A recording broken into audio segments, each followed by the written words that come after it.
Assalamualaikum warahmatullahi wabarakatuh. Adik sekalian, kali ini kita akan membahas tentang contoh soal fondasi dengan beban eksentrisitas. Jadi kita ambil sebuah fondasi dangkal dengan data tanahnya adalah tanah pasir, berat volume 18 kN per meter kubik, sudut geser dalamnya 30, kohesinya sama dengan 0 ya karena tanah pasir. Kemudian mempunyai DF, kedalaman fondasi adalah 0,7 meter, di mana fondasinya adalah fondasi bujur sangkar dengan panjang dan lebarnya tentu sama 1,5 kali 1,5 meter.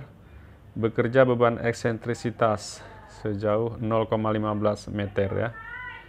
Nah, jadi di sini tidak ditentukan lagi momen dan beban vertikalnya, sudah ditentukan beban eksentrisitasnya sebesar 0,15. Kemudian diminta untuk menghitung beban ultimate yang bisa dipikul oleh fondasi tersebut. Baik, untuk menyelesaikan ini maka kita kembali ke persamaan umum yang sudah kita bahas sebelumnya, bahwa persamaan umumnya adalah Q ultimate sama dengan CMC kali FCS kali FCD kali FCP tambah QNQ kali FQS kali FQD kali FQI tambah setengah kali gamma B aksen N gamma kali F gamma S kali F gamma D kali F gamma I. Baik, karena C-nya sama dengan 0, tentu nilai suku pertama ini juga sama dengan 0 ya. Jadi C-nya 0, otomatis NC FCS itu ya 0 semua ya. Nah baik, tapi kalau C-nya ada nilai, tentu Anda harus mengisi nilainya. Kemudian persamaan tersebut dengan C-nya sama dengan 0, maka akan menjadi dua suku saja ya. Suku pertama hilang seperti berikut. Kemudian kita akan menghitung nilai Q pada suku kedua. Q sama seperti kasus yang lain, Q itu adalah gamma dikali DF, gammanya adalah 18, ini dari soal, dikali DF, DF adalah kedalaman fondasi 0,7, maka hasilnya adalah 12,6 kN per meter kuadrat. Untuk theta 30 derajat dari tabel 4 itu diperoleh NQ sama dengan 18,4, N gamma 22,4. Jadi NC-nya tidak perlu lagi kan, karena tadi sudah C-nya sama dengan 0. Nah, ini Anda bisa lihat di tabel 4. Nah, kemudian eksentrisitas tadi sebesar 0,15. Maka lebar fondasi itu berubah menjadi B efektif atau B aksen sama dengan B kurang 2E. Jadi lebarnya tadi adalah 1,5 ya, sesuai dengan soal. 1,5 kali 1,5. 1,5 dikurang 2 kali eksentrisitasnya tadi 0,15, maka B aksennya sekarang adalah 1,2 meter. Sedangkan L aksennya sama dengan 1,5. Nah, karena tidak ada eksentrisitas ke arah L, maka yang berubah adalah hanya pada nilai B-nya saja. Baik, kemudian dari tabel 3, dari tabel 3 itu tabel yang berisi rumus-rumus. Nah, itu kita hitung. Sekarang dengan B aksen tadi sudah kita tahu nilainya ya.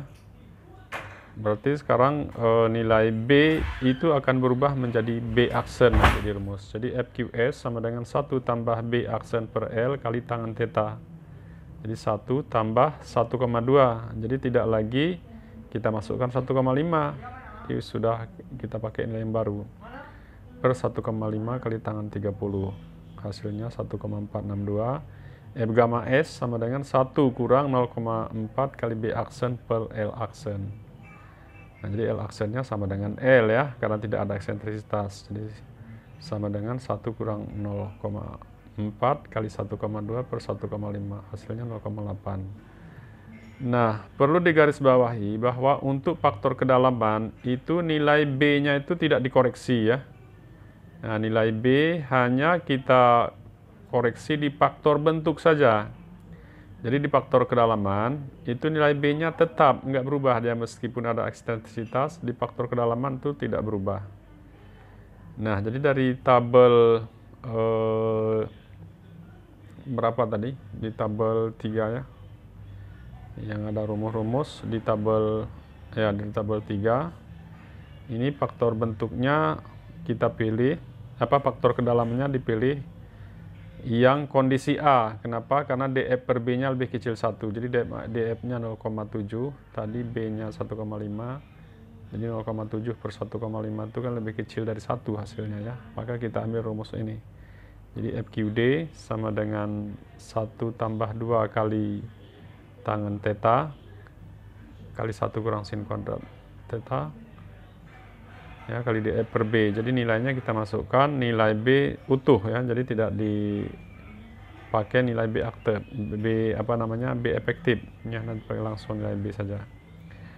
Nah, kemudian F gamma D-nya sama dengan 1, sedangkan FQS tadi nggak usah lagi karena ada nilai yang mengandung nilai 0. Selanjutnya kita input ke persamaan tadi ini. Selanjutnya QU sama Q aksen sama dengan QU kali NQ kali FQS kali FQD kali FQI dan seterusnya. Ini kita tinggal masukkan nilainya. Q sama dengan 12,6 itu dari hasil ini tadi. Nah, ini ya. Kemudian NQ dari hasil di atas tadi. Ini 18,4. Nah, dan seterusnya kita isikan nilai yang sudah kita hitung di atas tadi. Maka hasil dari QU itu sekarang hasilnya adalah 548,8 kN per meter kuadrat. Nah, sedangkan beban yang bisa dipikul oleh fondasi Q ultimate sama dengan B aksen kali L aksen kali QU. Nah, di sini karena lebar fondasinya sudah berubah menjadi lebar efektif, maka kita ambil ya. Jadi makanya di sini daya dukungnya berkurang ya.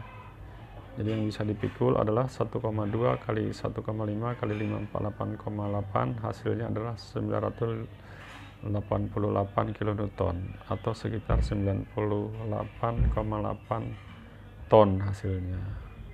Nah, demikian, mudah-mudahan bisa dipahami. Assalamualaikum warahmatullahi wabarakatuh.